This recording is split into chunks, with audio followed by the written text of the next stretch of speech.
President Obama is facing new criticism over supporting offshore drilling in Brazil while continuing to back very tough restrictions right here in the U.S. Among those critics, Louisiana Senator David Vitter. He joined us now in an exclusive interview. Sir, what do you make of this? As you're talking about the Export-Import Bank's loan of about $2 billion. I think they could draw down now about $350 million available in a credit facility. Does that seem right?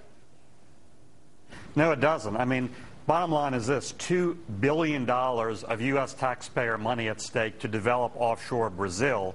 Meanwhile, our federal government, the Obama administration, has virtually shut down the Gulf of Mexico. I mean, it's exporting good jobs out of this country and using taxpayer dollars to encourage similar development in Brazil. And, of course, the president was just in Brazil encouraging that offshore development, saying we'd love to be a great customer. How about being a great customer of our own resources and using that first? Well, you heard the president spin on all this a couple of weeks ago. He said, hey, look, we're now producing more oil in the United States than we were last year, so things are going up. Look, it's completely bogus. Everyone, particularly who lives here on the Gulf, knows that the Gulf is virtually shut down. Since the Deepwater Horizon disaster, we've only had 5 deepwater exploratory permits, the latest one today.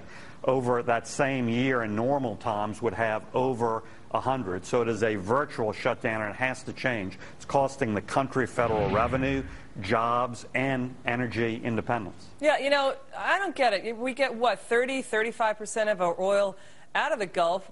There's tens of thousands of jobs that could come from the Gulf, and not just federal tax revenue, but state and local tax revenue. It just doesn't square. Absolutely. I don't get it.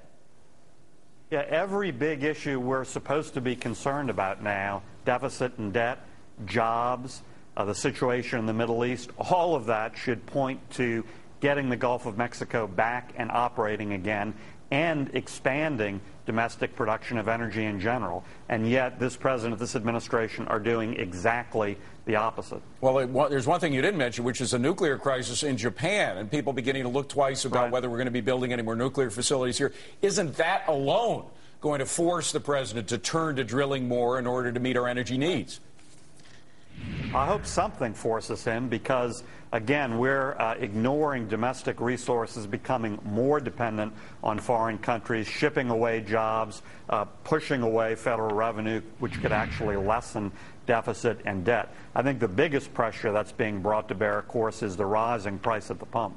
Senator, is anybody in Congress or in the White House listening to your concerns about this issue? Well, certainly there are fellow conservatives in Congress who agree with me, and I think the White House is fondly listening because of pressures being brought to bear. I had to put what's called a hold on a top Obama administration nominee to the Interior Department, not letting that go through the Senate until we get at least 15 deepwater exploratory permits. When I placed that hold, there was 0. There are now 5, so at least we're moving in the right direction. And as I said, the other big pressure point is the price of gasoline at the pump. How about Democratic colleagues coming over to your side on this issue? Do you have any?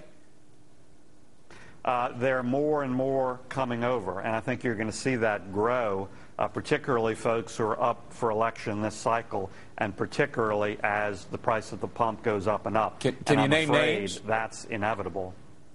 Can you? I don't want to release any names or speak for anyone now, but I've been talking to a lot of so-called moderate Democrats in the Senate, and they're increasingly open-minded because they talk to their constituents about energy security and energy prices every week. Senator, am I wrong? I read that Petrobras of Brazil could use that Exim money to actually drill in the Gulf. Did I get that wrong?